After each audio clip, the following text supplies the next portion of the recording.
je me demande, ou je pense, ou ce qui me vient, c'est que c'est une proposition qui permet de penser peut-être la pulsion de mort de façon différente. Cette question d'une traversée de la mort, à certains moments, peut-être chaque enfant meurt-il au moins une fois. Je vais faire une autre petite remarque avant de terminer. Donc, il y a une écriture très très riche, très belle dans les livres de Patricia, mais qui arrive justement aussi jusqu'à un point limite qu'elle réussit à exprimer de façon très, très, très belle. Je ne sais pas si je vais pouvoir, si je pense que je vais pouvoir un petit peu donner un petit aperçu. À un moment donné, elle est en train d'écrire, elle dit qu'elle écrit avec un certain enthousiasme ce dernier livre, le texte de ce dernier livre, Chers collègues inconnus, zone 3. Et puis, ce qui arrive, c'est qu'elle a un échange téléphonique avec quelqu'un, un échange téléphonique qui provoque chez l'auteur, chez Patricia, une colère. Elle écrit à ce moment-là: le texte a volé en éclats. Plus possible de reprendre le cours de l'écriture. Mais ce n'est pas le jeu, JE, qui décide. Le texte est interrompu. Je ne décide plus. Le crayon décide, si l'on peut dire, de ne plus écrire. Quelques heures, quelques jours ou toujours. Le crayon reste donc suspendu, très concrètement bloqué en l'air, ne touchant plus les mots, les contours des lettres. Le crayon, comme outil hors d'usage, perd de sa spécificité. Disons que je deviens moi-même crayon en suspens, outil quelconque, décroché de sa fonction. Et donc, il y a plusieurs développements comme ça sur, on pourrait dire, l'effacement du jeu et l'éclatement ou l'effacement du jeu, et de même d'ailleurs sur la question du nous, le rapport entre le jeu et le nous, le collectif, est également développé dans plusieurs passages autour de ces questions-là. Ce qui pose là, par exemple, sur la question du jeu, il y a des développements aussi sur le nom propre, avec des propositions que je trouve également très intéressantes. Pour ma part, je ne l'aurais jamais lu par ailleurs. Par exemple, un nom ne tient jamais isolément. Un nom qui s'effondre en entraîne avec lui quelques autres. Effet domino. Le texte en cours se vide de ces noms, les noms de personnes, les noms de villes, les noms de rues s'effacent. Chers collègues, vous n'êtes plus là.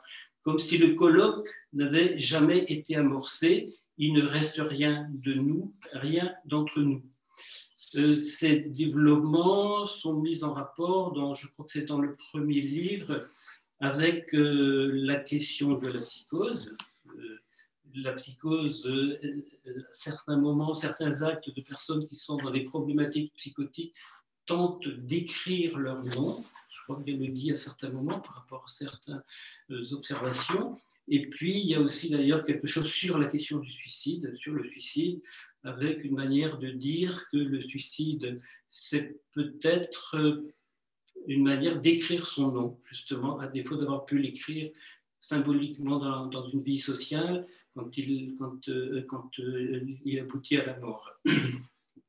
Voilà, peut-être je vais terminer sur une autre chose, une autre observation qui renvoie à la clinique au rapport patient et clinicien. Elle dit à plusieurs reprises que l'enjeu, c'est d'écrire un récit qui s'entame à partir, depuis les vacillements du clinicien. Pas le récit d'un récit, mais en ce cas, un récit qui se compose des obstacles à faire de la cure un récit. Et donc, certaines situations viennent bousculer la frontière entre le patient et le clinicien. Et il arrive, là je vais la citer, que la production de symptômes ou de rêves se révèle empêchée, donc chez le patient, mais que c'est chez le clinicien qu'un certain nombre de phénomènes psychiques inattendus surviennent. Quel genre de phénomènes psychiques? Elle donne l'exemple pour elle de cauchemars, qu'elle appelle des cauchemars non personnels.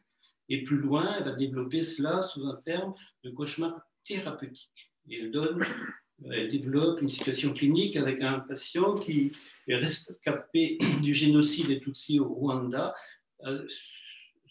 avec un travail auprès de lui, avec ses cauchemars non personnels, thérapeutiques qui aboutissent à quelque chose comme une sorte d'entame, d'amorce d'un temps pour un sujet qui était hors temps et hors lieu. Voilà ce qui me vient de souligner dans son travail, mais on pourrait développer beaucoup d'autres choses. Je vais te laisser la parole pour répondre ou développer d'autres points. Merci beaucoup. Bonjour à tout le monde. Et donc, merci au Cercle freudien d'accueillir ces zones. Et merci Jean-Yves pour cette entrée en matière. Je vais essayer de répondre comme ça, dans le désordre. Je pourrais dire déjà un point que j'apprécie et que je trouve juste dans ta présentation, c'est de ne pas faire système des 3 livres. Il y a une manière d'écrire qui n'est pas sans résonance d'un livre sur l'autre. Ça se voit d'ailleurs dans la forme même, hein, dans la maquette, quoi, qui est la même, et dans le titre ou sous-titre récurrent. Et pour autant, ce n'est pas une suite narrative. Et donc, ça me plaisait bien dans la manière de ne pas forcer de ce côté-là, puisque précisément, il ne s'agit pas de ça. Enfin, je veux dire, l'intervalle dont il est question vient aussi entre ces livres. Et de fait, ils ne répondent pas à un projet préalable. C'est-à-dire, après coup, ça fait un livre, puis un deuxième, puis un troisième, avec un lien de travail qui s'est noué avec les éditeurs d'Epel, qui permet ça. Mais aucun livre n'a été, au sens habituel du terme, projeté. Donc, notamment pas le premier, Zone Frère.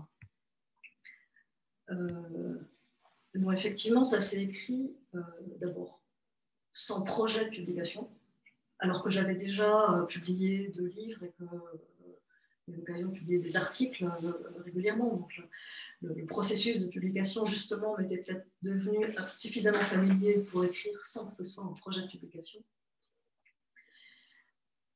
Depuis ce qui a fait une rencontre, je saurais le temps.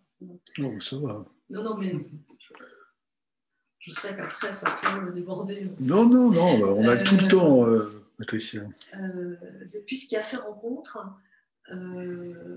avec Amidou et Hamza, parce qu'ils sont nommés par leur nom, qui viennent me parler de leurs frères. Ils étaient venus me parler dans le CMP où j'ai travaillé très longtemps. Pas sans un intermédiaire préalable, parce que la question n'est pas dans le livre, mais elle est souvent posée. C'était pas sans rapport avec des choses que j'avais déjà eu l'occasion d'écrire.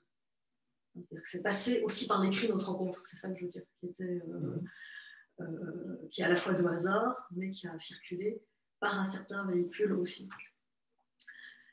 Et ils étaient à un moment de leur vie où la question de leur frère fou pouvait venir se reposer comme question. C'est-à-dire qu'ils étaient, disons, moins directement happés par ce que ça leur faisait, ce que ça fait d'avoir un frère fou, c'est dans cette habitation au plus intime, et la question pouvait en être reposée autrement.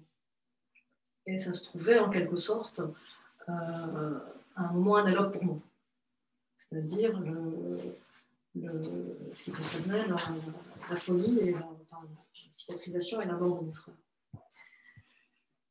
qui donc datait de suffisamment longtemps pour que le moment de pouvoir l'introduire dans un travail collectif, bien écrit, pas en racontant, mais dans la manière d'écrire, c'était le moment pour ça. Donc c'est comme ça que sont les rencontres. Hein, et donc le journal, disons la sorte de journal clinique, je parle un peu plus fort, la sorte de journal clinique qui en a résulté,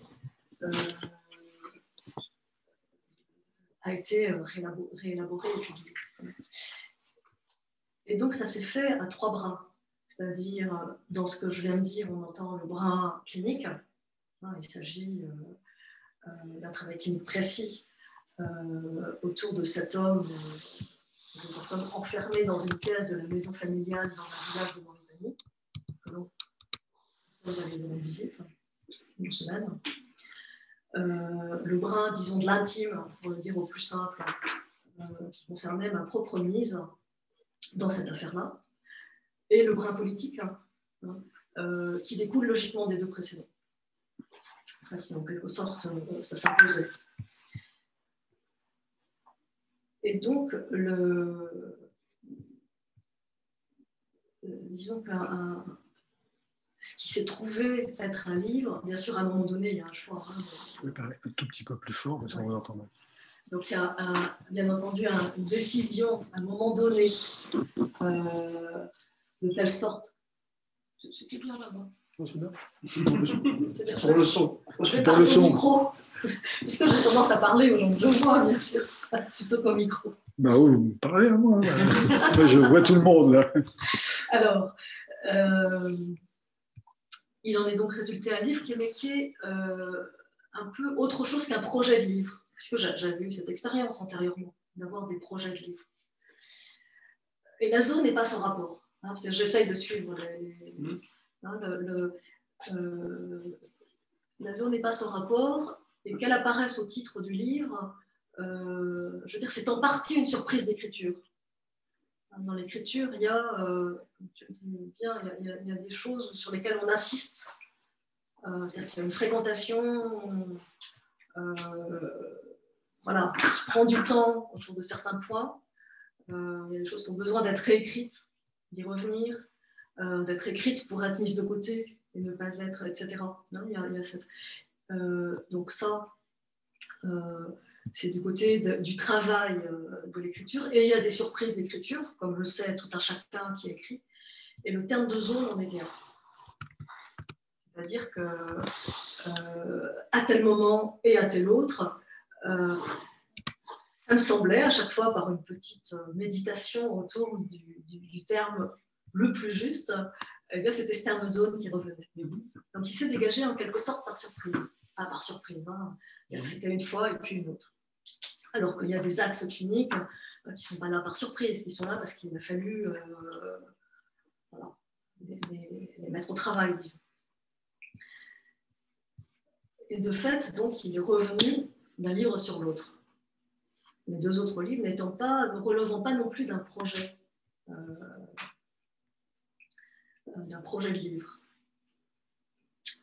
Et dans ce terme de zone, donc j'en fais pas le tour. Si je dis ça, c'est qu'il est apparu en quelque sorte par surprise, donc un peu par nécessité.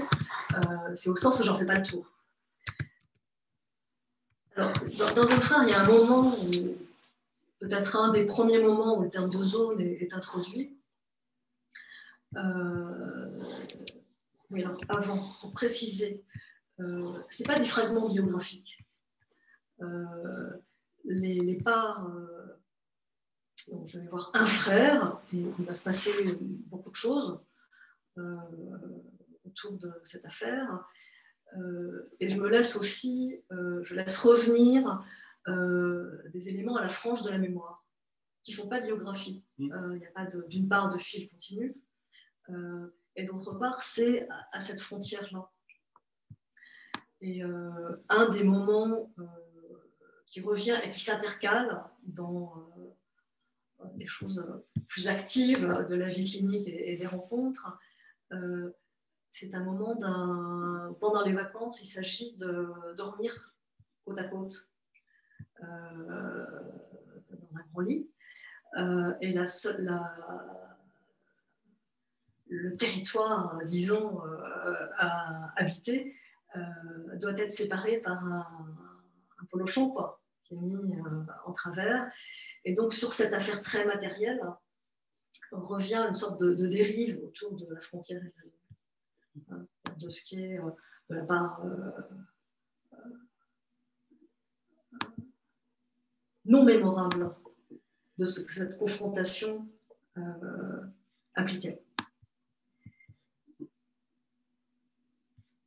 Et donc, on pourrait dire comme ça, c'est-à-dire une zone, c'est une frontière pas trop définie, quoi. Donc ça, c'est à peu près ce que ça veut dire zone en général.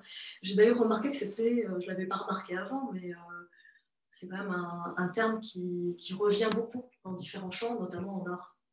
Dans tout ce qui est installation, performance. Le terme de zone revient. Donc, il n'y a pas besoin de se concerter pour ça. C'est-à-dire que c'est un des termes qui nous requiert pour essayer de dire de quoi il s'agit.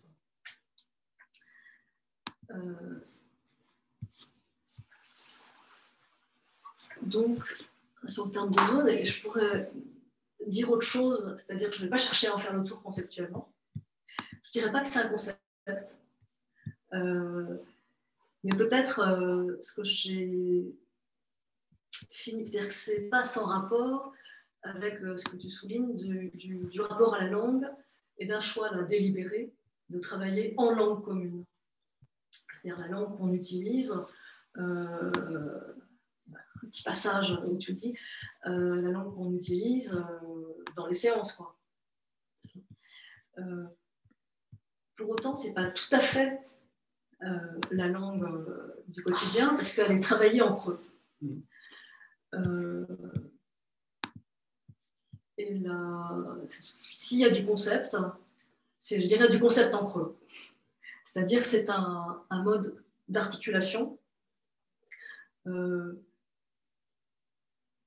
là où certains concepts sont pas sans être opérants, évidemment. Je veux dire, comme tout un chacun, je me suis coltiné un certain nombre de concepts psychanalytiques dont on a besoin. Enfin, il y a besoin d'une rigueur de travail.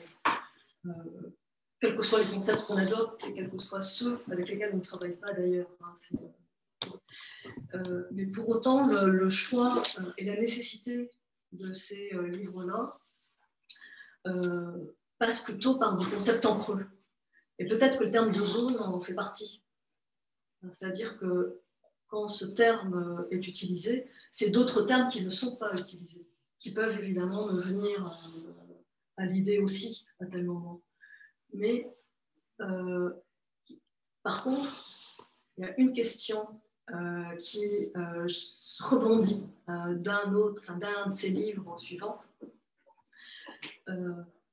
C'est pas tant qu'est-ce que c'est, au sens conceptuel, mais par où ça passe.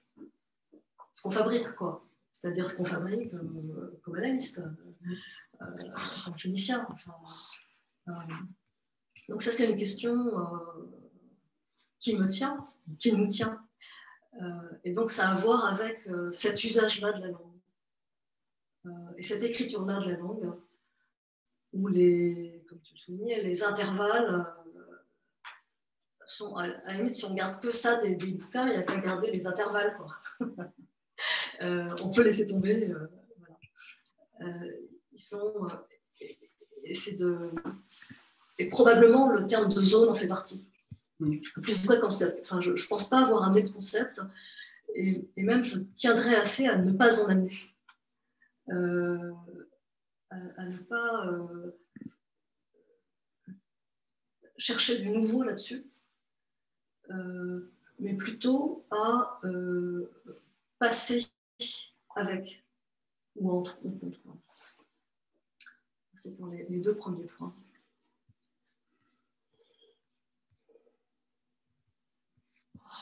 Sur la notion de... Alors là, je passe à zone 3, chers collègues inconnus.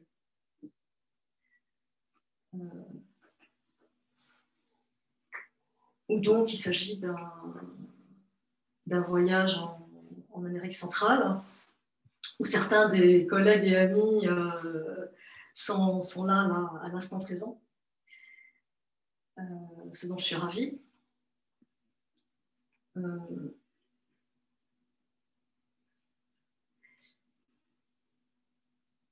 Donc l'enchaînement des choses a fait qu'on est allé, le premier, il y a eu 2 voyages, hein, donc le premier voyage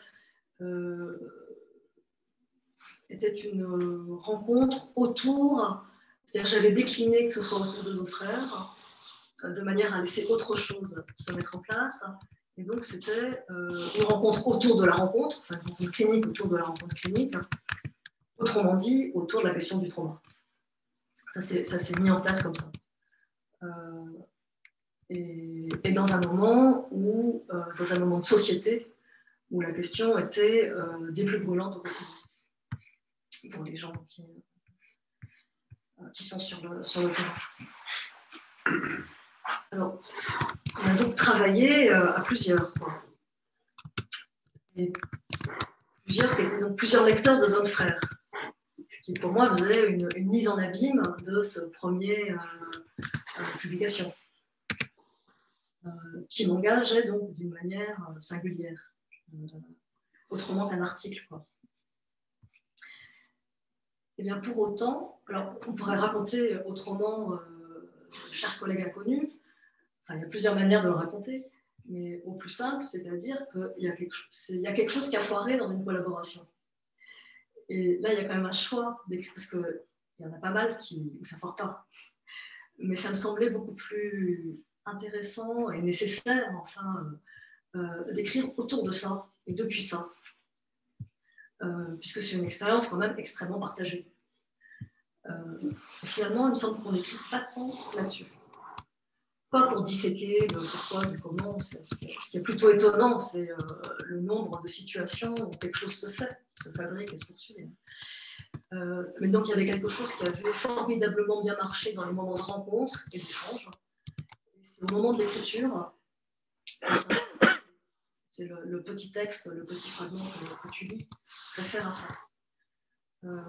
Eh bien, on pourrait dire que ça a foiré autour d'un point d'impossible. Bien sûr, c'est dans ce sens-là que c'est instructif de revenir dessus.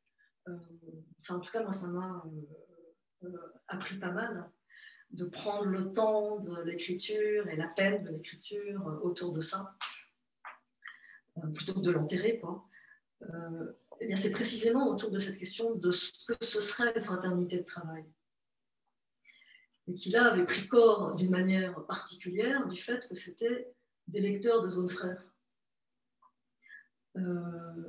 Et donc, et pour les uns et pour les autres, il y avait cette sorte de fantôme qu'on ne parlait pas de Zone Frères, puisqu'on parlait les uns et les autres de ce qui se tramait sur le lieu même où on était. Donc ça a été formidablement riche. Mais en revanche, sans se l'être dit, on n'a pas été sans vouloir faire une Zone Frères, quoi. Et c'est probablement à cet endroit-là que quelque chose de l'écriture, c'est-à-dire l'occasion, donc c'était une tentative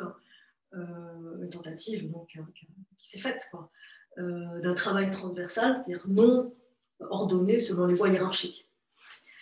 Même les voies hiérarchiques ténues, ordinaires, etc. Donc voilà, ce qui est un peu plus risqué, ce qui ne va pas non plus sans réveiller en chacun une certaine, à la fois une certaine fragilité et une certaine intensité dans ce qui est mis sur la table.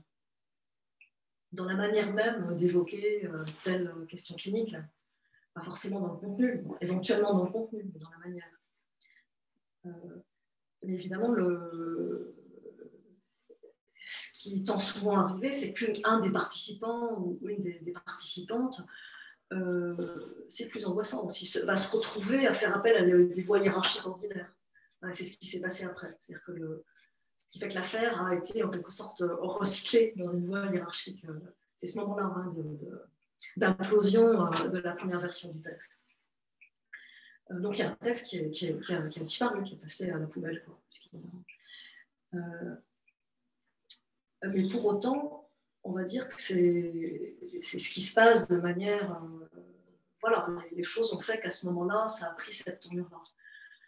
Ça prend souvent cette tournure-là, il faut bien dire, dans des circonstances analogues. Mais le point qui m'a sollicité en travaillant, c'est que c'est précisément pas sur un idéal de fraternité que ça peut fonctionner, et que Zone Frères touche beaucoup au point d'horreur. Et tant avec le travail avec la famille mauritanienne, d'emblée, je veux dire, quand Amidou et Hamza étaient venus me voir, s'ils avaient mis longtemps à pouvoir aller voir, disons, un professionnel pour voir si on ne pouvait pas faire quelque chose, c'est bien parce que c'est un point d'horreur intime. Certainement dans tout lien de fantasme aussi, mais d'horreur intime. Et que donc, Zone Frère touche à ces bascules d'un côté et de l'autre. Et sans que l'arête entre un côté et l'autre soit pré-tracée. Aussi bien dans Zone 3, ça devient un enjeu en creux, sans l'avoir prémédité, mais comme, je veux dire, dans toute affaire clinique, on ne pré-trace pas ce qui arrive. Mais d'y revenir, c'est plutôt de pointer que moi, ce n'est pas un terme que je me suis mis à utiliser du tout. Certains collègues l'ont fait en se référant à ces bouts de travail, le terme de fraternité de travail. Mais c'est un terme que je n'utiliserai certainement pas. Ça ne veut pas dire que ça ne puisse pas agir, mais vraiment pas au sens de l'idéal. C'est-à-dire que ça met en jeu,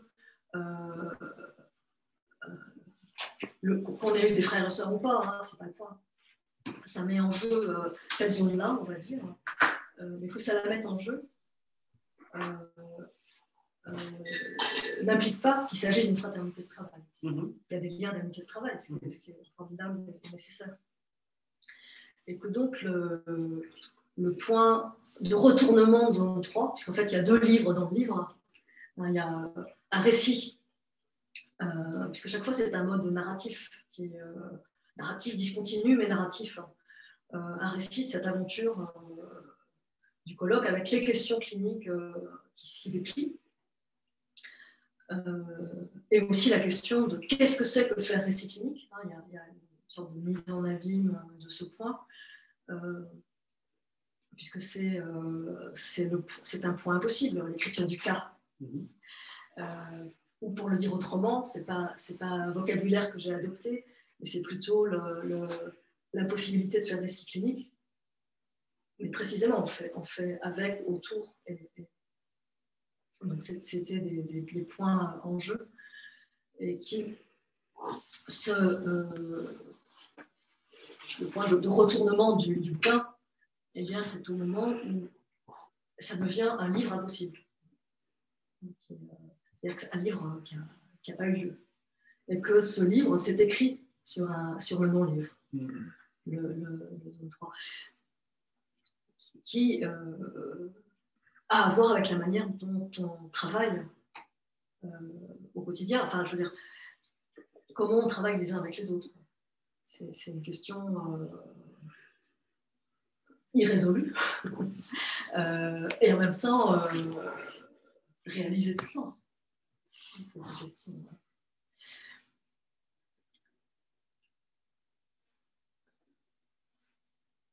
Peut-être, je veux dire, je peux enchaîner, mais peut-être que j'en dis pas plus pour l'instant, pour garder du temps pour. Est-ce que vous pensez que vous allez pouvoir tout dire? Comme quoi, je dois avoir quelques illusions de réserve, les effets de micro, de caméra. C'est difficile de parler à la caméra. Oui. Voilà. Pierre, Bon. alors, déjà le temps de la caméra. Voilà, ça va, stop. Voilà. Pierre, tu veux t'adresser à la caméra. Oui. Chers collègues, pas tous inconnus, oui, nous recevons donc l'auteur d'un livre, j'ai dit un, il y en a 3, et on a déjà beaucoup parlé du premier, Zone Frère, ils sont indissociables, mais je voudrais mettre l'accent, enfin partir essentiellement du 3e, chers collègues inconnus. Parce que dans ce livre, son propos est d'abord première lecture, de raconter comment la dite auteur se refuse ou en tout cas ne consent pas à ce que son livre soit présenté, commenté par elle ou devant elle à l'auditoire de ses supposés lecteurs, de ses lecteurs.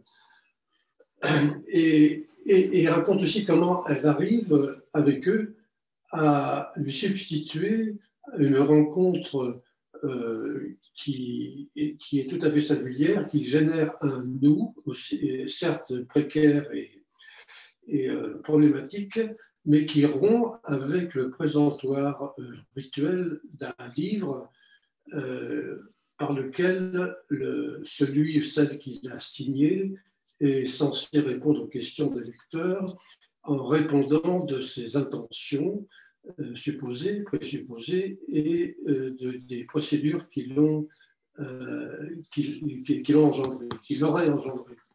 Et qui, par là, en son nom d'auteur tel que justifié par l'étymologie, il peut être amené à soutenir la fiction d'en avoir été l'origine. Et sa présence réelle, nous en faisons révélation en quelque sorte. Hein. Alléluia, j'ai rencontré le livre en personne. Quitte à se dispenser de lire. À l'encontre et en retour du choc que le renvoi de ce nom d'auteur lui a fait, il me semble que le geste singulier de Patricia Janaudy a été d'en retourner à ses hôtes le heure. En lui ôtant l'hôte A-U-T, auto, et peut-être de se faire plutôt, pour jouer un petit peu, l'auteur au... Attention, complexité. Ici, on a un dispositif qui, a priori, est tout à fait classique et qui donc me paraît mal engagé pour pouvoir rendre compte de cette aventure hors norme. En l'occurrence, un colloque suffisamment déconstruit pour ouvrir ou entrouvrir un espace-temps singulier à la clinique, entre cliniciens. Et en particulier un discutant pour autant qu'il est censé parler du livre et comme il convient le faire valoir, semble a priori avoir tout faux. Donc il faudrait, j'en serais peut-être réduit à me taire. Logiquement, du moins, puisque je le devrais, mais ne serait-ce pas réduire cet exercice d'écriture, cette longue lettre qui fait écho de ce qui a eu lieu dans un cher pays inconnu, la Colombie, je crois comprendre, le réduire à une espèce de jeu rhétorique où ce que Patricia elle-même évoque page 16 du troisième livre dont je parle là, qu'elle appelle une coquetterie de style. Alors, une lecture réduite à un coup d'œil pourrait s'arrêter là, quitte à s'en agacer. Mais de fait, si ce livre se présente comme un récit qui se détourne délibérément de la voie théoricienne du concept, et ce faisant peut paraître manquer à la gravité requise entre vrais professionnels, il y a un deuxième livre dans le livre, je crois que Patricia vient d'évoquer, un deuxième livre dans le livre qui s'entrelace au récit, une espèce de fil d'écriture qui fait entendre ce qu'elle appelle la voix de l'écrit, avec un X. Et qui se manifeste d'abord par des coupes et des effilochures, je dirais, dans le tissu narratif.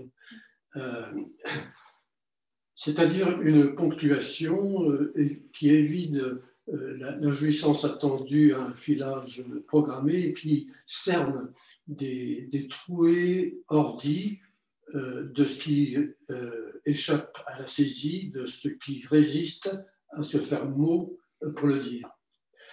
Eh bien, il me semble que c'est justement par là, je crois, si j'ai bien lu, que se joue la clinique en acte, qui me semble faire tout l'enjeu de ce texte, de cette tentative. Parce que si ce livre, dans ce livre, il n'y a pas de signifiant prétendant au concept, pas même, ou si peu vers la fin, au concept, enfin à celui d'inconscient, il y a l'insistance des termes de clinique clinicien. Alors, pas pour catégoriser des êtres particuliers qui s'identifieraient d'un trait. Hein. Les chers collègues sont d'emblée inconnus et il s'avère vite qu'ils sont incernables ou difficilement cernables dans l'espace et qui instables dans le temps. Mais pour peut-être mettre en scène, mettre en jeu plus exactement, sur le praticable même du supposé colloque, la pratique dont il se réclame et pour tenter de court-circuiter les rites et les codes qui usuellement préservent plutôt de s'y frotter. Alors, quelle clinique clinique de quoi? Je dirais clinique d'abord des cliniciens eux-mêmes qui sont là assemblés. Clinique qui questionnent ce que nous, dans un colloque, dans un séminaire, dans un lieu de travail, dans un cercle plus ou moins freudien, qu'est-ce qui se noue et se dénoue entre nous. Nous qui tentons de rendre compte, qui prétendons rendre compte, voire raison de la clinique entre cliniciens. Et puis il y a, si emboîtant nécessairement, peut-être un peu comme en abîme, comme Patricia en a parlé, la clinique que chacun des praticiens, des dix cliniciens, pratique au jour le jour avec ceux qu'ils rencontrent. Alors, ceux, non pas que nous accompagnons, mais comme Patricia fait un reversement syntaxique, ceux qui nous accompagnent, ceux dont elle témoigne, elle-même dans le livre, ces chers patients inconnus, hein, si près, si loin, ceux du Congo, comment ça s'appelle, de ce que je génocide, je n'ai pas dit le nom. Des Comores de Mauritanie. Non, enfin, puis aussi de Mauritanie. Je parlais des Tutsis. Ah oui. Oui. Voilà.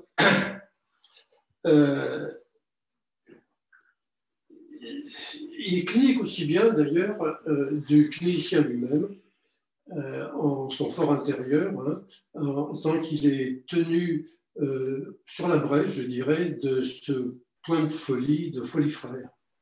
Alors, l'image de l'emboîtement des cliniques là, que je viens d'employer est d'ailleurs trompeuse, ne serait-ce que parce que ça suppose des niveaux ou des stades dans lesquels s'enfoncer. Il s'agirait plutôt de mouvements de surface qui s'entre-répondent, de heures qui s'entrechoquent, au gré de ce qui se passe dans ces zones incertaines, celles entre cliniciens frères qui ne sauraient être des confrères, entre ces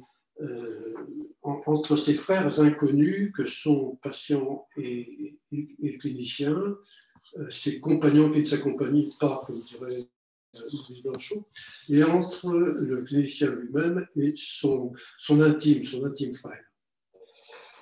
Bon, alors, au final, qu'est-ce qui fait nœud? Qu'est-ce qui fait nouage, peut-être autant que nuage d'ailleurs, entre nous qui, ici au lieu-dit de la clinique? Je crois que le livre ici est très clair, je dirais clair comme un éclat de silex sidérant le premier homme Altaïr. Hein, ce qui fait le nœud de la clinique, c'est le trauma. Alors, le trauma, ce nom de langue courante qu'il ne faut pas se traiter évidemment d'objectiver pour faire science, à entendre non pas comme la clinique du trauma, du nœud du trauma, ou pas simplement, mais plus fondamentalement, je pense, comme le nœud de la clinique. Le nœud de la clinique en tant que tel, ce qui constitue le sens clinique, enfin, au sens non, moins de signification que d'appréhension, le sens clinique qui suppose l'attention, alors bien sûr l'attention à ce qui se dit, mais attention mise à l'épreuve de, je dirais, ce qui insiste à se réveiller, mais consiste à ne pas se dire, voire même, car bien clair dans le livre, à ne pas même s'éprouver.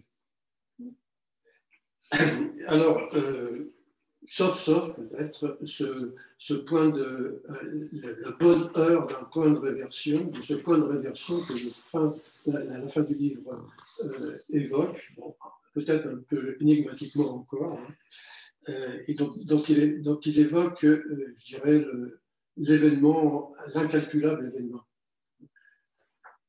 Bon, je pourrais dire d'autres choses, mais je crois que j'en ai assez dit. Je laisse à la discussion d'en poursuivre l'écriture de ce problème, et en particulier, s'il y a une question précise, ce serait peut-être de revenir sur ce point de rebroussement.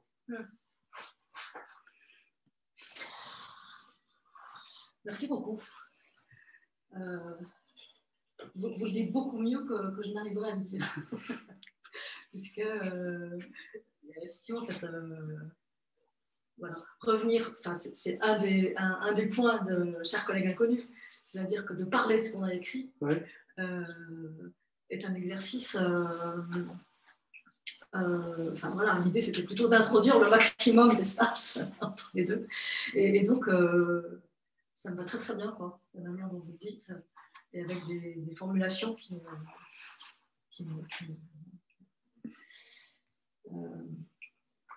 à la limite, j'aurais envie de rien ajouter. Mais... alors, j'ai tout raté. Faut voir.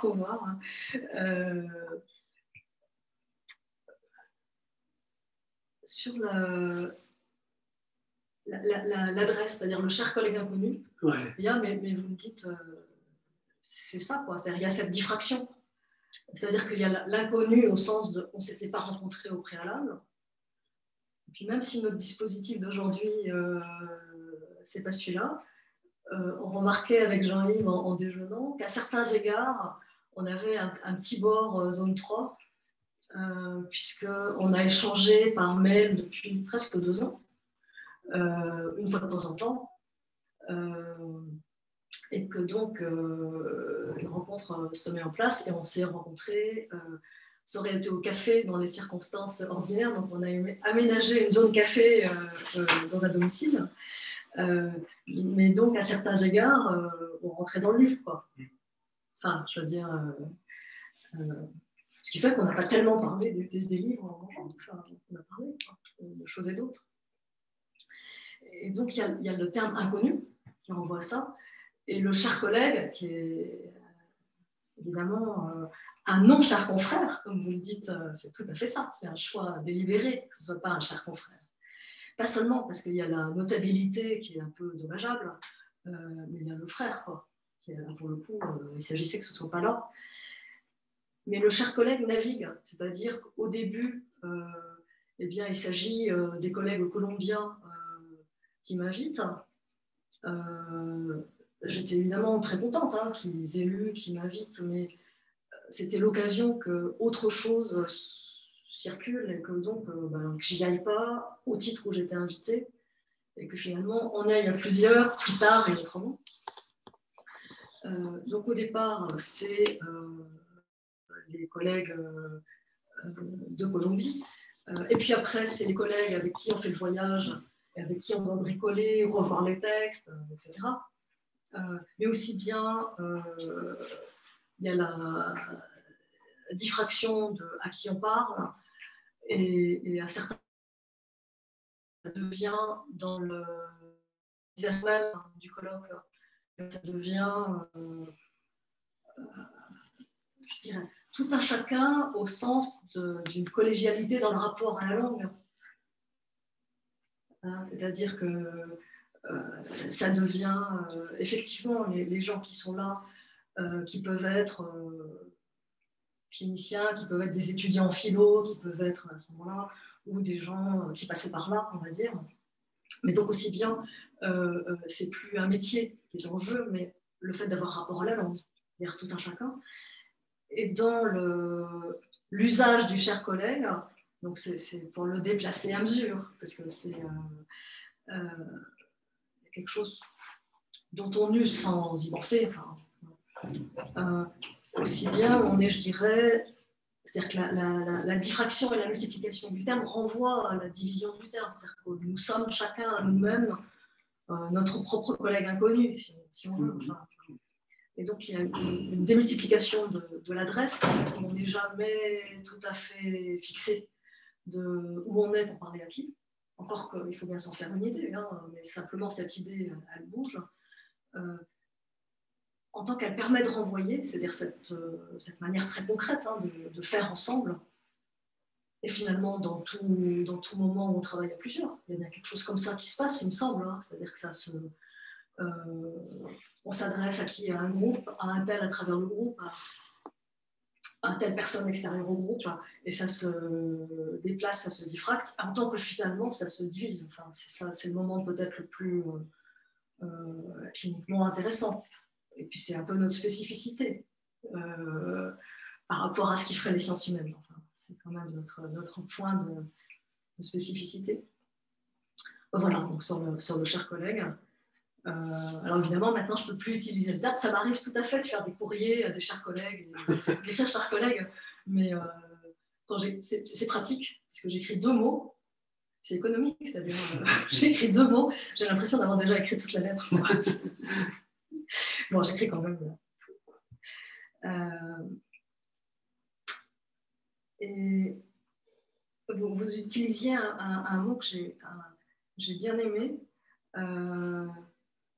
mais je ne suis pas sûre de l'avoir noté, c'est le présentoir rituel. Vous avez dit. Ouais. Ça me plaît beaucoup. Comme ici. Comment? Comme ici. Voilà. Oui, mais dès qu'on le dit comme ça. Et alors, puisqu'une des choses qui, disons, enfin, comme à beaucoup d'entre nous, mais me tient à cœur, c'est la question, disons, de l'athéisme de la psychanalyse. Enfin, ça vient à un moment du bouquin, du zone 3. Je l'appelle zone 3 en résumé, parce que et la question du rituel revient dans le bouquin, hein, puisqu'on est dans l'organisation d'un colloque avec son apparat aussi, nécessaire à ce que ça fonctionne, que quelque chose se fasse. C'est à l'université, avec un certain nombre de personnalités ad hoc. Et pour en rendre compte, c'est-à-dire qu'en y revenant dans l'écrit, il y a des choses qui se creusent autrement, auxquelles je peux être sensible ou alertée sur le moment, mais ça passe. Alors en y revenant, et en plus en y revenant, après qu'une première rédaction, le meilleur destin que je pouvais lui réserver, c'était de la mettre à la poubelle. Donc je suis revenue 2 fois, quoi, sur certains moments de colloque. Eh bien, reviennent plusieurs fois. À la fois, je m'en amuse. Hein, on commence la séance. Les intervenants étrangers étaient appelés sur l'estrade. Il y avait des bouquets de fleurs, etc. C'était extrêmement chaleureux et sympathique. Et donc, et rituel. Puisque nous sommes dans des sociétés où la part rituelle n'est pas moins importante, mais écrasée, disons, dans ces manifestations. Enfin, il n'est pas signalé qu'un rituel est un rituel dans nos modes sociaux. Il n'y a pas une flèche qui dit ceci est un rituel. Par exemple, un colloque. Or, le déplacement plus le processus d'écriture fait que plusieurs fois j'évoque qu'est-ce qu'on fait là? Est-ce qu'il va y avoir une danse, des chants, ce petit instant avant que ça commence, quand on s'installe et quand on est sur la scène et qu'il y a beaucoup de monde et qu'il y a l'écart des langues, des différences de manière aussi qui ont leur saveur. Et je crois qu'une fois, je me laisse même aller à imaginer quelque chose comme, je veux dire, est-ce que c'est une forme de danse sacrée? Est-ce qu'on va en appeler aux dieux? Évidemment, c'est sur une forme ironique que c'est écrit. Mais pour autant, c'est une manière de décliner un enjeu qui nous concerne de manière assez aiguë et sur lequel je reviens autour du trauma. Ouais. La question de l'athéisme de nos pratiques. Enfin, pas seulement des pratiques, de la question de la psychanalyse. Mais c'est vrai que je parle plutôt de clinique pour des raisons, là aussi, c'est des choix que j'ai fait quelques années. Et autour du trauma, c'est-à-dire que dans nos sociétés,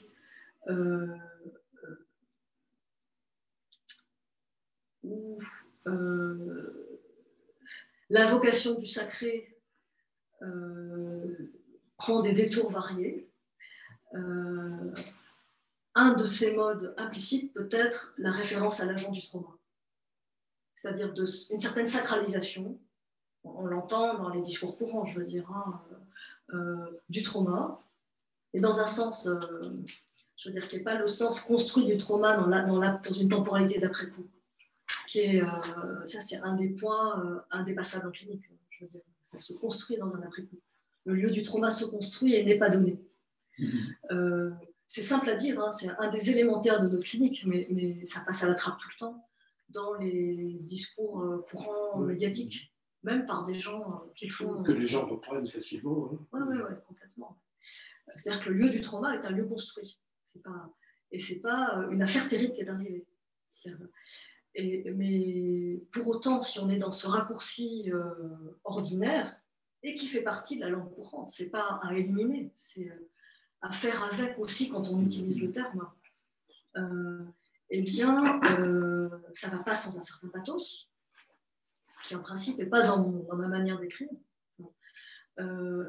et qui va aussi, de manière plus ou moins discrète, avec une forme de sacralisation, soit de la position de victime, soit de ce qu'il en serait de l'agent du trauma, c'est-à-dire du mal absolu. Bon, je résume brutalement, c'est des choses, je le dis en quelques phrases, après j'ai travaillé un peu plus en détail sur telle ou telle situation, ou tel texte, et il me semble que, alors même que dans nos pratiques, avec y compris donc avec certains qui ont eu affaire au trauma supplémentaire du trauma collectif, des grands traumas collectifs, c'est-à-dire ceux qui ont traversé des guerres civiles avec pas seulement des affaires familiales en cascade, mais une destruction systématique et organisée des corps et des liens. Je ne rentre pas dans les détails, justement exprès, de telle chose et telle chose qui avait vu.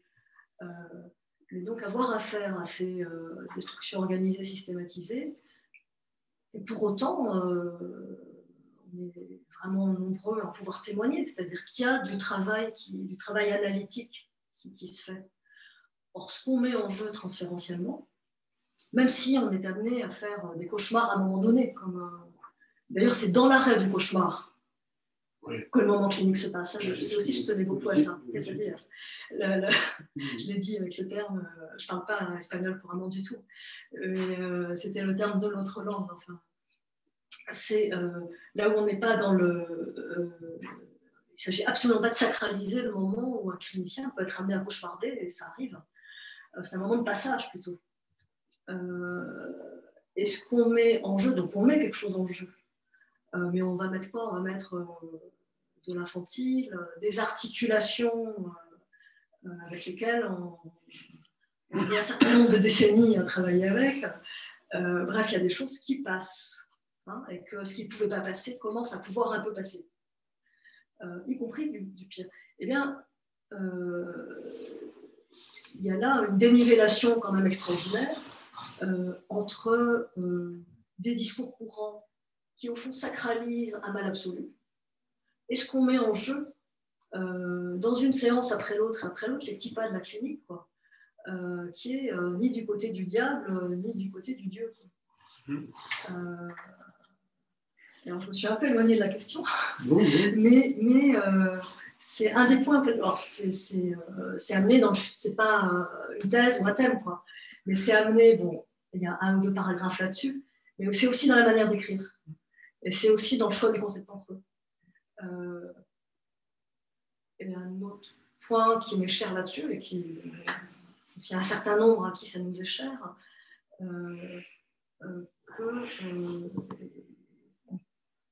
non seulement on peut, mais il y a lieu de travailler autour, avec qui nous arrive, quoi, pour un travail analytique. Donc, y compris tel ou tel qui va relever des grands traumas collectifs. Il n'y a pas besoin d'être spécialiste pour ça, quoi. Donc, il y a des gens qui font un travail remarquable et avec lesquels on peut, par exemple, les gens du Centre Primo Levi. J'ai beaucoup appris en travaillant, j'ai jamais travaillé avec. Mais il y a eu des échanges ou des collaborations via une intervention et d'autres, hein, je veux dire. Mais pour autant, l'intérêt de ce que peuvent apporter les gens qui se focalisent davantage, qui ont une expérience plus avancée, on va dire, c'est qu'aussi bien ça relève de tout analyste, quoi. Et que ça fait partie de la désacralisation, qui n'est donc pas une chose donnée, c'est comme le trauma, quoi. C'est une chose à construire. Et le point de rebroussement, je crois qu'il continue à travailler, parce que c'est vrai que j'ai introduit, parce qu'en fait, c'est le processus même du livre, quoi, hein, où il y a ça a l'air compliqué, mais ça ne l'est pas forcément. Enfin, ça devient compliqué si on essaie, vous l'avez fait mieux que moi, mieux que ce que j'arriverais à en dire, puisque donc ça s'est imposé dans le parcours d'écriture, qu'un premier livre ne se fait pas et qu'un second livre s'écrit sur le premier livre qui ne s'est pas fait, qui renvoie à un autre livre impossible. Donc il y a un point de rebroussement dans le livre, et à la fin j'évoque de ce qui fait point de rebroussement, là aussi dans l'ordinaire de la pratique, quoi.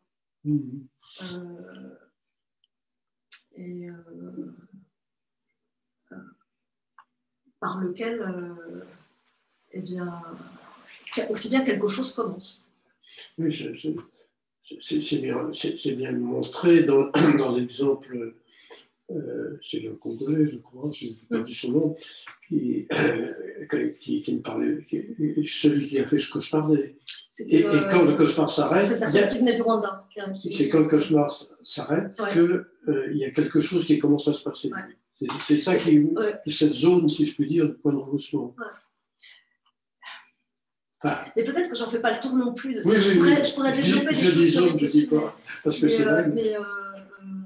Mais pour cette histoire du cauchemar, ça dans le premier colloque en Colombie, donc justement, il y avait dans l'assistance, il y avait des gens qui étaient psychanalystes, il y avait des gens qui étaient en cours de formation de psychanalyse, il y avait des gens qui s'intéressaient à la psychanalyse, et puis des gens pas du tout. Et moi, je trouve ça spécialement intéressant qu'il y ait des lieux et des croisements. Eh bien, les gens qui n'avaient pas du tout de... Je veux dire, pas du tout. Personne n'a pas du tout. Mais je veux dire qu'il n'y avait pas d'intérêt délibéré de ce côté-là. Donc dans ma contribution, j'avais parlé de ce moment d'arrêt du cauchemar. Et finalement, ça permettait des discussions précises, hein, notamment à la Maison des Femmes, où on s'est rendu après. C'est-à-dire que c'était pas...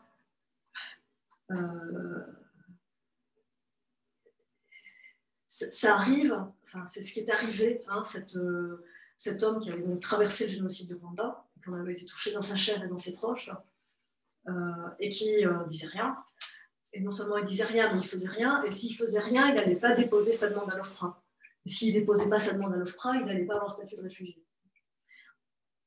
Et même s'il y a des associations qui font un travail formidable, il fallait quand même qu'il aille jusqu'à l'association pour pouvoir... donc il y avait un enjeu concret, pratique, quoi. Donc ça a contribué, cet enjeu. Plus, il ne disait rien des atrocités. Mais ça, je veux dire, il ne s'agit pas... Enfin, au contraire, il s'agit de suspendre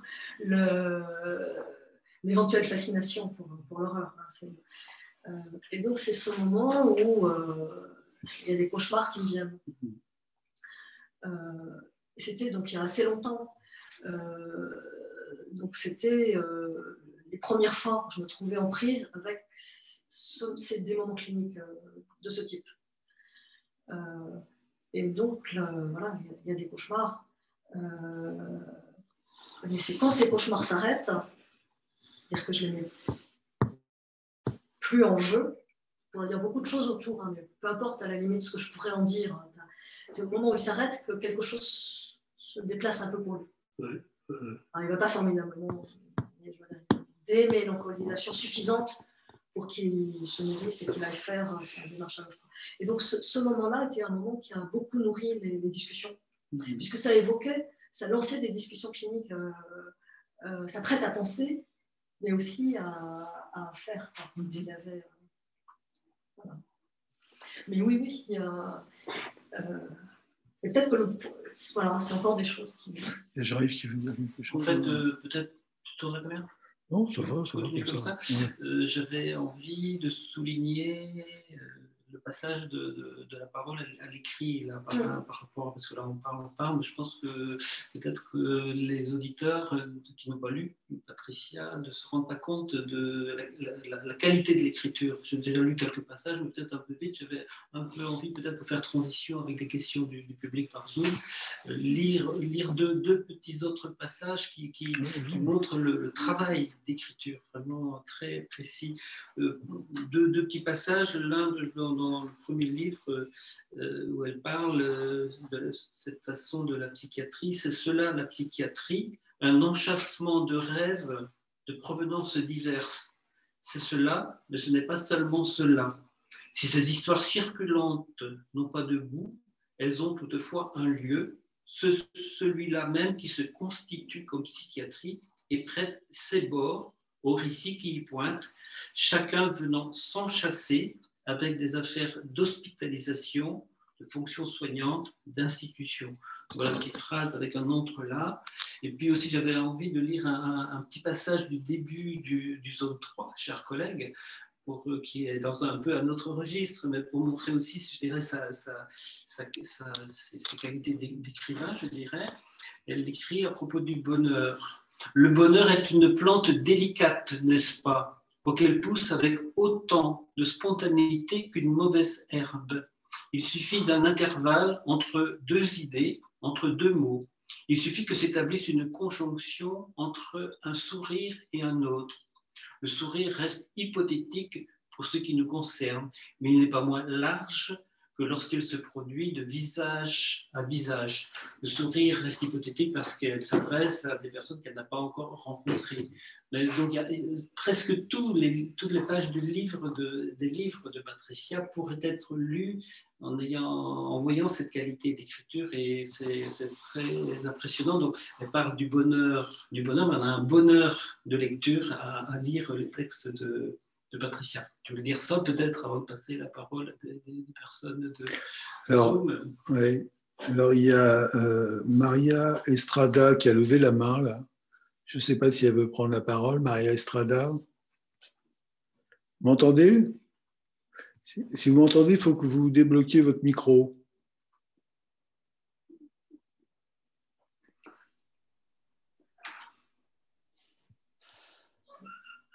Non, ouais. Bon.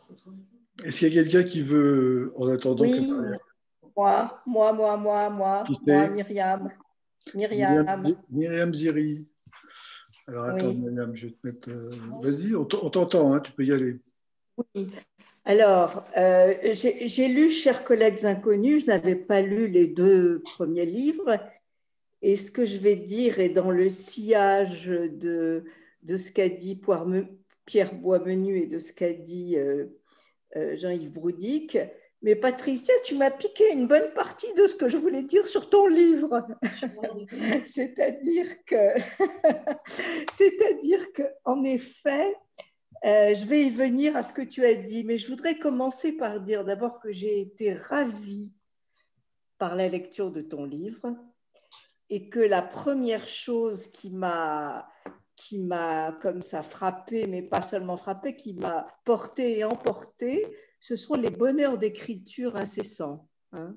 J'en ai même fait une liste de ces bonheurs d'écriture.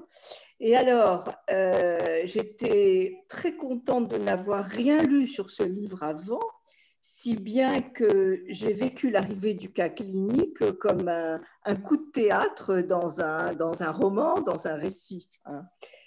Donc, cas clinique très prenant, très intéressant, et à propos duquel, là, donc, tu apportes cette notion de construction du trauma. Hein. Et plus loin, moi j'ai beaucoup aimé quelque chose qui m'a paru. J'ai été contente que tu nommes ça parce qu'en effet, ça rend compte de quelque chose, mais je n'avais pas pensé quand tu parles de l'enchevêtrement de l'infantile et du monstrueux hein, dans notre pratique clinique. Alors, donc, il y a ça.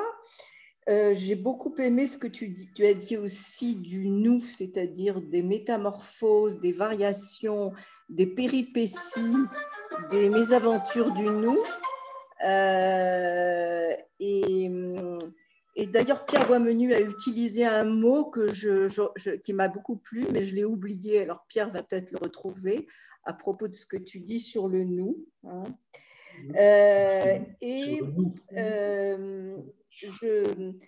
Comment? Oui. Et je voulais donc, ce qui m'a beaucoup frappé sur la globalité du livre, c'est cette capacité que tu as eue à rendre compte avec des mots nouveaux, mais pourtant de la langue courante, pas les mots lourds, pas les mots qui pèsent des tonnes de la théorie, mais avec des mots de la langue courante, de ce que c'est que notre position clinique, enfin la position clinique d'un analyste.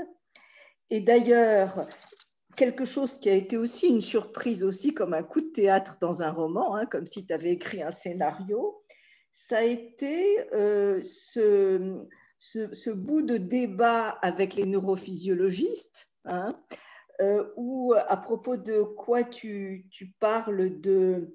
Oui, enfin, tu opposes la robustesse de leur théorie à quelque chose qui est en fait dans les intervalles, dans les limitations.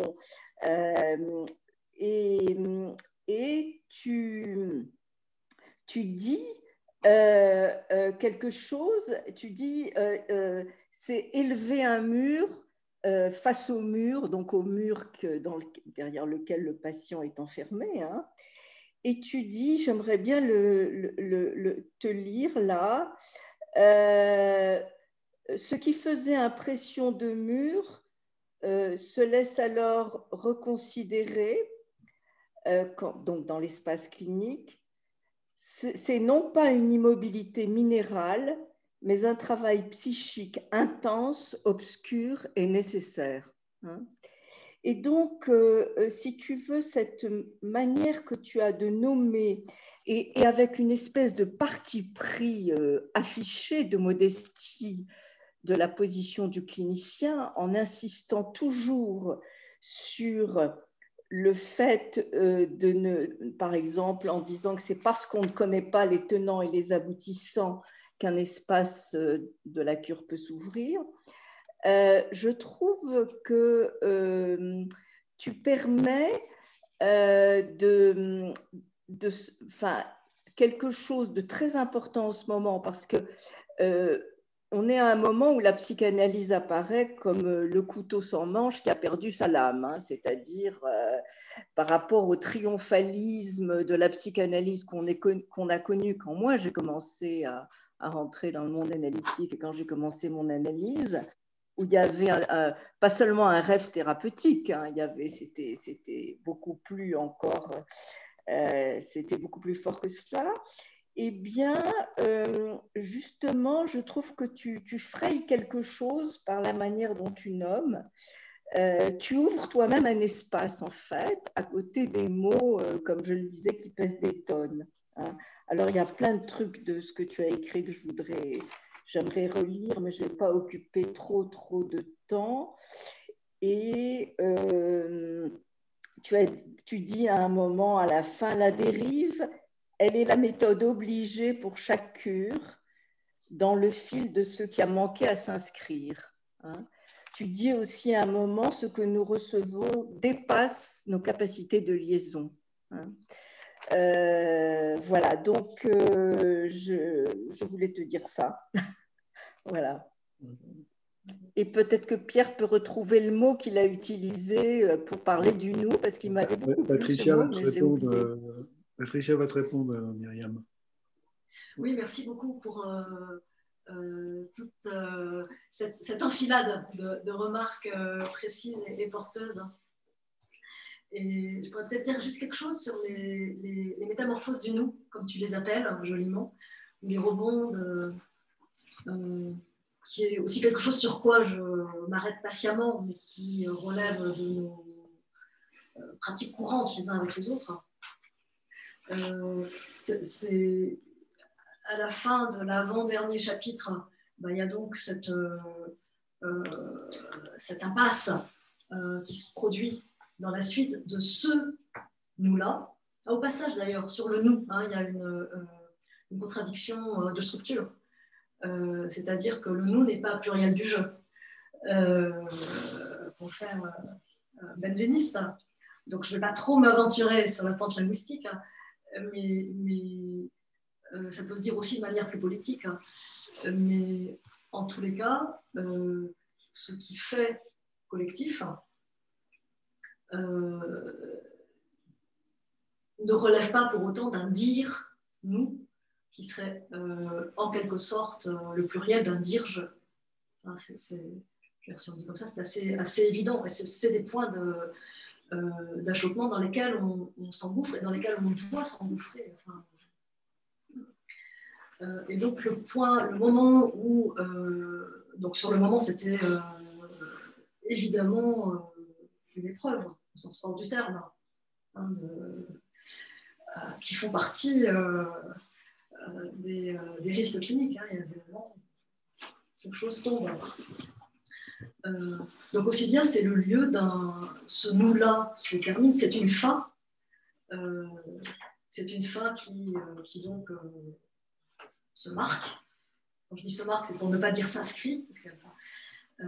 Eh bien, un nous rebondit, enfin un autre nous avec d'autres chers collègues inconnus, puisqu'autour de ce qu'il advient, enfin la suite de ce qu'il advient à Zone Frère, à cette première des zones, c'est donc des collègues de Mexico entreprennent de traduire Zone Frère. Et c'est une aventure particulière parce que, comme ils ont pu en témoigner, c'est plus difficile. Ça s'est avéré plus difficile de traduire un livre écrit en langue courante qu'un livre avec des concepts. Puisque les passages de phrases ou les interruptions et finalement l'usage même de la ponctuation n'est pas... il n'y a pas de correspondance biunivoque. Donc ça a été une aventure, et du coup une aventure commune, puisque et donc je vais pas enfin, c'est l'objet du dernier chapitre. Hein. Mais ils m'ont amicalement demandé d'intervenir à leur séminaire, et donc il y avait une assez longue durée d'intervention, plusieurs heures. Ce qui n'est pas mon habitude d'intervenir plusieurs heures de suite. Et ce qui était tout à fait passionnant dans leur cadre, avec la traduction, donc, avec une traductrice tout aussi remarquable. Et finalement, ça a été, en quelque sorte, c'est ce qui m'a permis de venir à la rédaction de Chers collègues inconnus, qui n'était pas encore, c'était plus ou moins dans les limbes, mais ce n'était pas écrit, c'est-à-dire que ce qui avait déjà eu lieu, c'était de que la première mouture disparaisse. Voilà. Mais c'est aussi bien cette rencontre dont l'objet était légèrement décalé, puisque là, ce n'était pas pour parler du livre, mais c'était pour traduire le livre. C'est à l'occasion de la sortie de la parution, donc ce livre est paru il y a 2 ans aux éditions Mecaio Elbente, traduit par Lucia Rangel et ses amis. Et c'est à l'occasion de cet autre collectif de travail, on pourrait dire, hein, avec ça dure un certain temps. C'est pas destiné à durer toujours, c'est ça que je veux dire. C'est pas une institution. Eh bien, ce séminaire, je leur ai parlé de certaines choses, de certains moments qui avaient eu lieu en Colombie. Et donc, c'est ce qui a initié la possibilité d'écrire Chers collègues inconnus, qui devait, je ne sais plus exactement, je ne me souviens pas, mais peu importe chronologiquement, dont j'avais dû amorcer ou tenter quelque chose. Et donc, la question des métamorphoses du nous, elle est thématiquement là, elle est pour les uns et les autres au niveau de nos ressources de travail. C'est simple à dire, mais c'est pas le cas des chers collègues neurophysiologiques, je veux dire. Cette manière de... je me suis un petit peu amusée aussi avec le cher collègue neurophysiologique et le cher collègue empathique. Mais aussi bien ces impasses et ces rebonds, pas seulement dans la clinique individuelle que c'est différent. Ça l'est évidemment, ça l'est de manière radicale, mais aussi bien dans les usages du nous, on peut dire. C'est-à-dire que les moments de travail collectif qui se forment, qui se font, qui se défont, c'est-à-dire de faire avec certaines impasses d'un dire, nous, pas seulement certaines illusions, il y a certaines illusions, bien sûr, mais je veux dire certaines impasses de structure, quoi, me semblent caractériser voilà, nos manières de travailler. Ouais. Tu veux ouais. Oui, parce que moi, je suis tout à fait d'accord que le nous n'est pas un pluriel du jeu, sauf à ce qu'un jeu s'approprie par le nom du nous. C'est pour ça qu'il peut-être qu'un collectif qui ne tourne pas à la foule, ça ne peut être qu'un entre-nous. C'est dans l'entre. Le nous existe dans l'entre. Et ça ne tient que de ce qu'on peut appeler d'un trou, quoi, de quelque chose qui manque et qui fait que ça n'existe que dans le mouvement. Bon. Et alors, ceci dit, ça me permettrait peut-être de poser la question, justement, à la fin du livre, à propos de l'écriture. Bon, ça rate. Ça rate quoi? Le projet de quelque chose qui serait une écriture collective. Or, peut-être que là, l'épreuve, c'est que bon, on n'écrit pas, ça ne s'écrit pas, à nous n'écrit pas. Il me semble que c'est ça, toute l'expérience de la fin du livre, c'est pas seulement parce que tel ou tel n'en a pas voulu, c'est beaucoup plus structurel, me semble-t-il. Bon, l'écriture, ce qui s'écrit, c'est quand même, bon, c'est pas je qui écris dans un projet. L'écriture, j'aime bien l'expression de Duras qui dit c'est entamer l'ombre interne. Mais ça ne peut pas être du nous qui écrit. En tout cas, bon, c'est du semblant quand il y a une signature collective. Il y a quelqu'un qui l'a fait. Enfin, il peut y avoir. Ça ne veut pas dire que l'écriture ne mette pas en jeu d'autres, mais en fin de compte, il me semble quand même que c'est. Le ratage de ce projet d'écrit collectif, il y avait bien quelqu'un qui était supposé faire porte-plume, mais ça voulait encore être collectif. Il y a le cadavre exquis. Hein. Enfin, bon, en tout cas, c'est une sacrée question, parce qu'il me semble que le nous n'écrit pas plus. C'est une question. C'est une question. Le cadavre Ça exquis. dépend des dispositifs. Hein. Oui. Dans le cadavre exquis qui est écrit. Oui. Il n'y a pas de nous, là. Il y a une succession. Ouais, il y a un renvoi métonymique de l'un à l'autre. Hmm. C'est une succession. C'est pas. Oui, mais ça donne. Il y a un enfin bon, c'est une sacrée question en tout cas. Moi, il me semble que votre projet à la fin du livre, qui est comment penser cet échec et puis cette douleur, parce qu'on a beaucoup parlé du bonheur d'écriture, oui, pour le lecteur, c'est sûr, mais pour l'écrivain, je pense qu'il y a quand même quelque chose qui touche à une quasi-folie d'écrire. Oui, bah oui, mais ça, on n'en guérit pas. On n'en guérit pas. En tout cas, on ne veut pas en guérir non plus. Donc. Et vous dites très bien que l'écriture ne guérit pas, d'ailleurs. On est d'accord. Oui. Mais ça repousse plus loin. Oui. Je peux donner un exemple d'un dispositif, puisque Zone renvoie aussi à un dispositif, enfin, qui est cette revue, Les Nouveaux Cahiers pour la Folie. Oui. Mais en même temps, ce serait peut-être plus intéressant s'il y a d'autres questions. Oui, privilégier plutôt. Allez-y, on va pas les questions, c'est plus intéressant. En tout cas, je remets face à la caméra. Ouais, voilà. Ouais. En fait, c'est bon là. Cette revue, donc, qui est un travail collectif qui existe depuis 10 ans. J'ai donc la fonction de directrice de publication, qui est une fonction légale.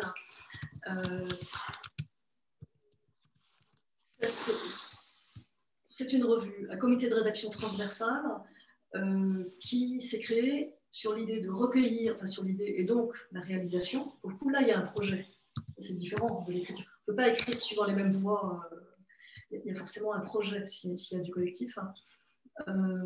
Donc, de recueillir des contributions émanant des différents bords de la folie.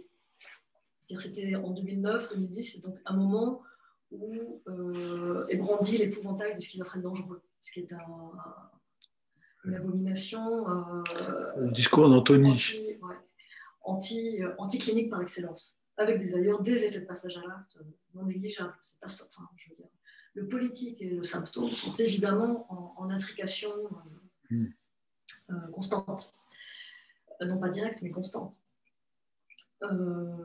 Et donc, parmi les gens qui ont l'écriture dans leur sac à dos, s'est fait cette revue.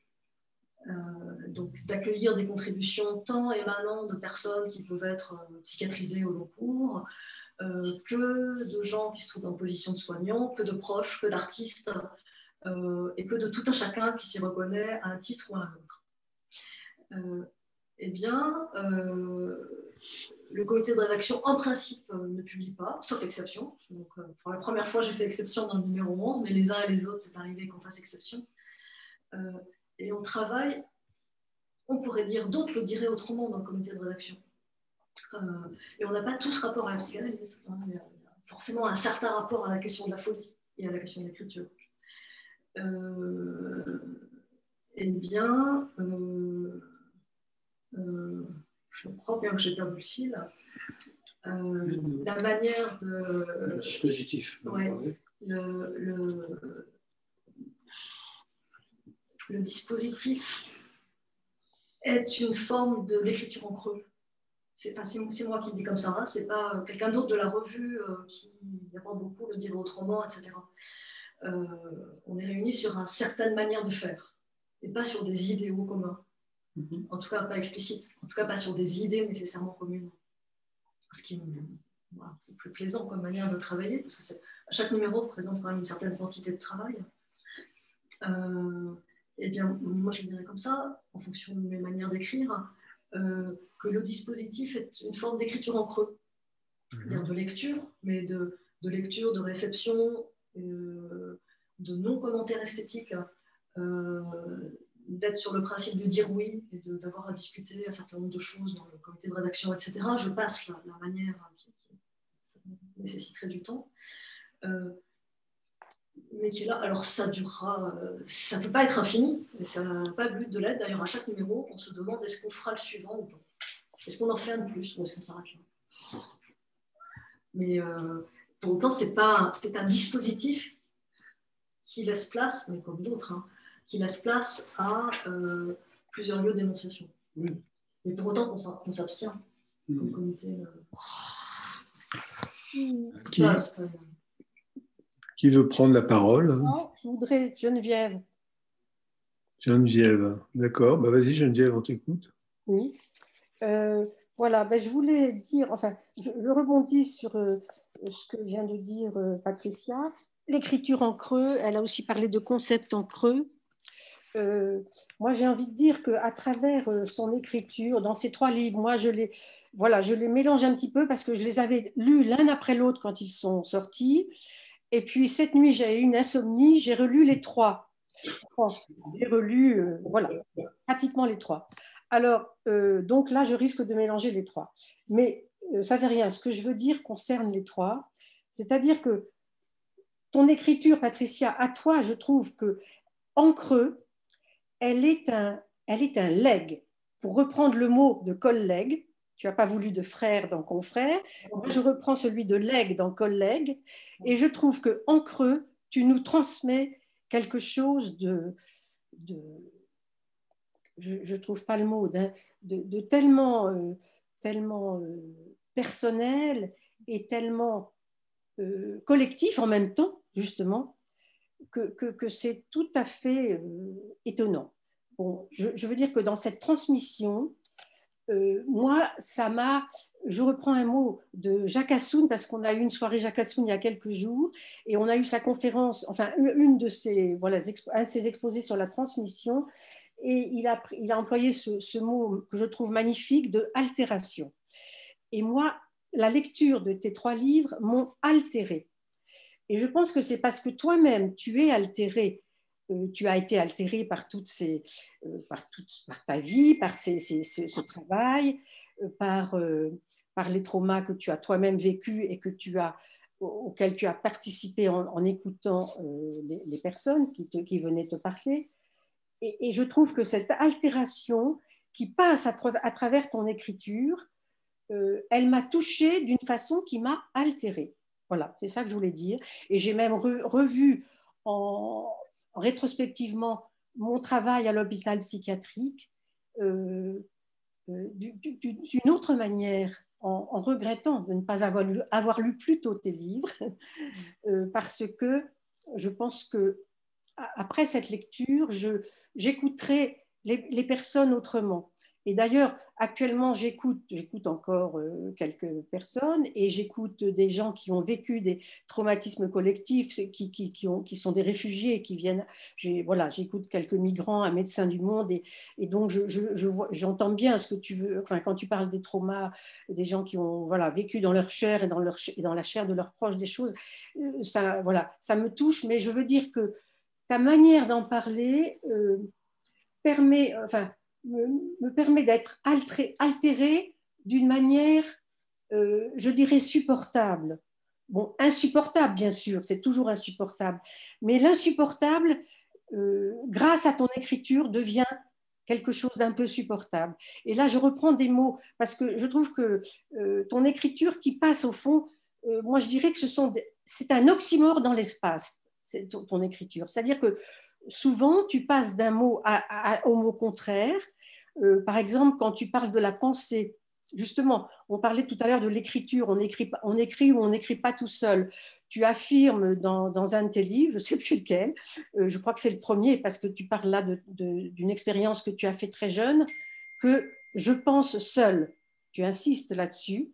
Et puis plus tard, dans un autre de tes livres, je crois, et beaucoup plus loin, tu arriveras à dire, avec le 3e livre, sans doute, enfin, tu arriveras à dire aussi qu'on pense entre et donc avec les autres, pour qu'il y ait de l'entre. Voilà. Mais on pense peut-être avec les autres, mais tout seul. Enfin, voilà. Et ça, voilà, c'est un des exemples.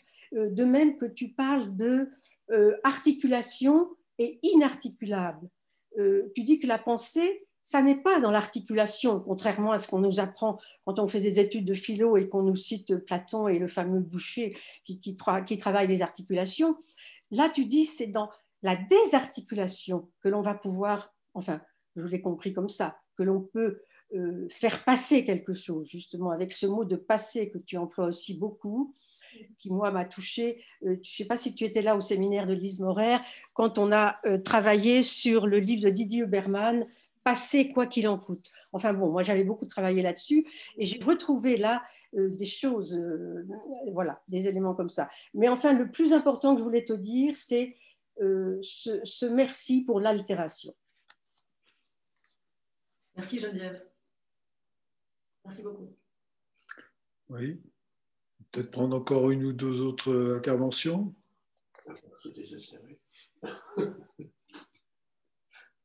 S'il y en a. Hein. Bon.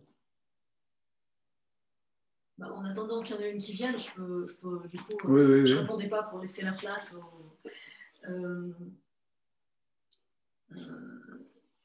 sur la question de transmission. Donc, je suis bien sûr très touchée par ce que tu en dis, Geneviève.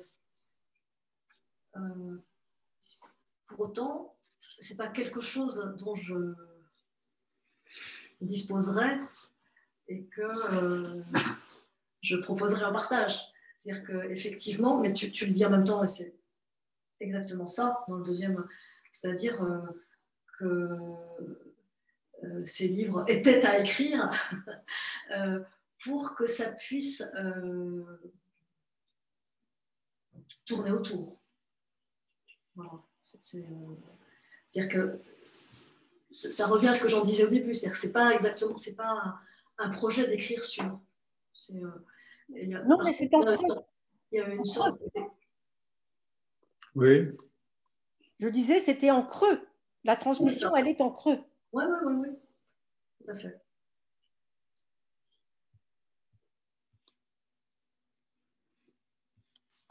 Bon. Il y a un autre exemple, pour l'évoquer rapidement, de travail collectif qui a été une très belle aventure collective. Je ne vais pas écrire dessus, parce que ça s'est très bien passé. Pas de raison de ça. Parce que le hasard des calendriers fait que c'est demain, où à nouveau il y a une réunion par visioconférence, par Zoom, autour de ce travail collectif qui a été autour des transclasses. Et c'était autour de la notion apportée par Chantal Jacquet, qui est là une création de concept. C'est délibéré, elle dit pourquoi, enfin, et comment. Et il y a eu un travail collectif avec des sociologues, des philosophes et 2 psychanalystes, dont moi. Et ça a été très passionnant, la manière dont ça s'est passé. Et il y a un livre, du coup, qui a eu lieu après, avec le choix d'un dire-nous dans l'introduction. Bon, c'est pas un autre clinicien, c'est une autre affaire. Et donc demain, il y a le lien sur le site de l'EPSF, de l'école de psychanalyse Sigmund Freud. Je crois que c'est à 10h30. J'ai été sollicitée pour parler de ce travail collectif et avec du coup d'autres qui ont participé à ce travail collectif sur les transports, où il y a eu un dire-nous passager. Mais alors, ce que je peux dire à ce propos, parce que j'ai lu le texte de Patricia dans ce livre, La fabrique des transclasses, c'est dirigé par Chantal Jacquet et Gérard Bras, c'est que justement, ton écriture est totalement différente dans ce texte que dans celui-ci. C'est un texte, on va dire, plus académique, plus classique, et où il n'y a pas ce même travail sur l'écriture. Ce n'est pas la question seulement de la biographie, etc., mais c'est le travail sur l'écriture que j'ai senti, qui est totalement dans un autre registre. C'est logique, puisque là, il y a un projet d'écriture. C'est ça. Et du coup, il se passe des choses entre les interventions des uns et des autres. Oui, c'est pour ça que les textes des livres dont on parle sont vraiment beaucoup plus en congruence avec le processus analytique. Je pense qu'il y a des choses qu'on a dites et qu'elle évoque quelquefois. Au début de l'analyse, quelqu'un qui arrive, il va raconter ses affaires, etc., ses problèmes, son histoire un petit peu. Et progressivement, il va quand même se rendre compte qu'il travaille, que sa matière première, c'est la langue. Donc, il va la langue, le dispositif aussi, etc. Il va constater qu'il est mortel ou pas, c'est intéressant. Enfin, il va travailler là-dessus pour arriver aussi à des points de non-retour. chose comme ça. Enfin, et des points de réel, on pourrait dire, quelque chose où la langue est inadéquate pour dire vraiment ce qu'il tente de dire, mais autour duquel il va tourner un certain temps. Et ça, on le retrouve, je trouve, il y a vraiment très souvent ces parcours dans tes textes.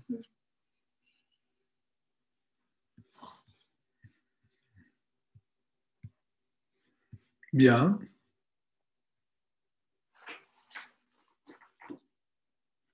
Je vais peut-être tourner l'ordinateur, comme ça vous allez voir un peu. Parce que ça va être frustrant à force de. Voilà, on va faire. Voilà. Afficher.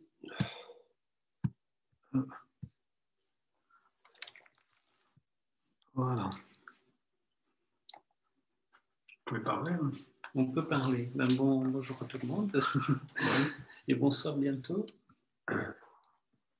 Ah si, moi j'avais une petite question dernière peut-être. Bon, je suppose que Patricia ne va pas répondre, mais je pourrais dire, est-ce qu'il y aura une zone 4? On pourrait espérer. Est-ce qu'il y a un projet En tout cas, on m'a déjà dit, un jour je l'avais questionné sur ce que vous écrivez. Je ne parle jamais de ce que j'écris. Ah oui, c'est logique. C'est logique. Mais en tout cas,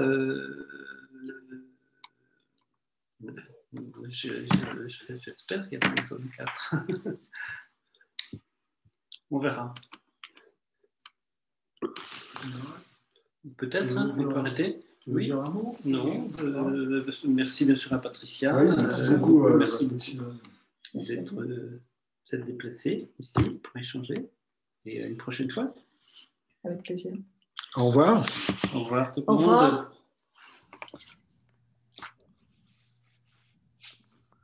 Bon. Au revoir et merci à vous tous. Merci.